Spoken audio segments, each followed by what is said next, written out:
तुलसी की बड़ी महिमा है महाराज।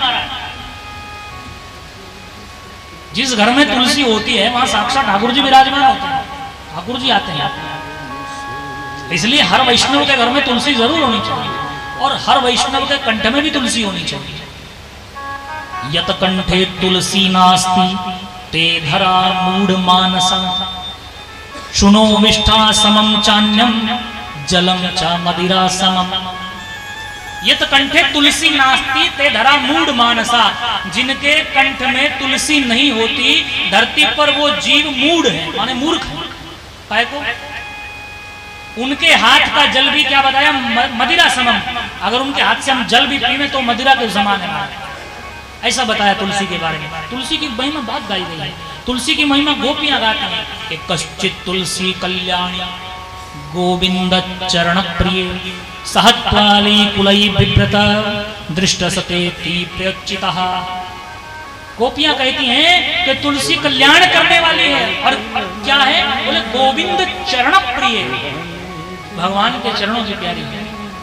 अरे तुलसी के बिना तो ठाकुर जी भी भोग स्वीकार नहीं करते हैं क्या?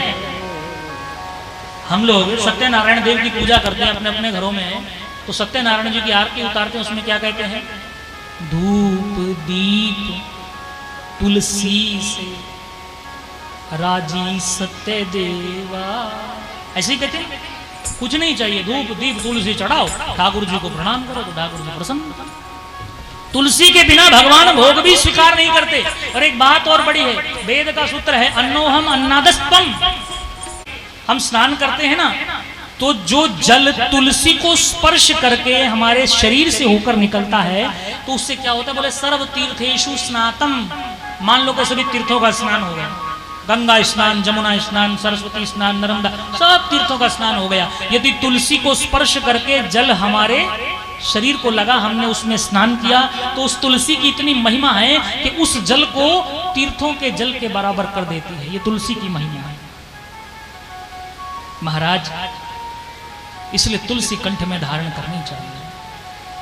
अच्छा, जो धारण करते हैं, जो ब्राह्मण लोग यज्ञोपवीत और तुलसी कंठ में धारण करते हैं, उनके लिए भी कहा कि यज्ञोपवीतम धारया कंठे तुलसी मालिकः क्षणार्धम तद्विहीनोपि विष्णु द्रोही भवे नरा। कि जो यज्ञोपवीत पहनने वाले और तुलसी पहनने वाले वैष्णव जन हैं, यदि वो क्षणार्धम आधे क्षण के लिए भी तुलसी को अपने से अलग करें या यज्ञोपवीत को अलग करें तो विष्णु द्रोही के समान हैं, भगवान के द्रोही हो जाते हैं। तुलसी की बड़ी महिमा है। इसलिए महाराज हर वैष्णव को कंठ में तुलसी अवश्य धारण करनी चाहिए। तुलसी धारण करिए। एक रसखान नाम के कवि हुए, भगवान का बड़ा गान गाया उन्होंने, बड़े पद लिखे। तो वो गले में तुलसी पहनते थे, बहुत सारी मालाएं पहनते थे। वृंदावन में पूछा, संत ने पूछा एक ने महाराज जी ने कि आप इतनी सारी तुलसी क्यों पहनते हैं? तो उन्होंने कहा कि आपका तो जन्म ही शुद्ध वैष्णव शाश्वत सनातन धर्म में हुआ है, और ऊपर से आप संत हैं, तो आप तो छोटी माला पहने तो आपका काम चल जाएगा, क्योंकि आपका जन्म ऐसे ही धर्म में हुआ है, विशुद्ध धर्म में हुआ है। आप संत भी हैं तो तुलसी की छोटी माला भी पहने तो चलेगा काम, लेकिन मेरा काम नहीं चलने वाला। क्यों? बोले मेरा तो जन्म भी यवनों के यहाँ हुआ है, राक्षस कुल में हुआ है। एक तो कुल मेरा अच्छा नहीं है, परवरिश वही हुई, बुद्धि भी वैसी है, चरित्र भी बुद्धि से वैसा बन गया। तो महाराज मुझको तो भव से पार होने के लिए बहुत सारी तुलसी पहननी पड़ेगी, ताकि ठाकुर जी कोई ध्यान मुझ पर भी दें। तो ये उनके मन का भाव है। इसलिए तुलसी की बड़ी महिमा है बंधुओं।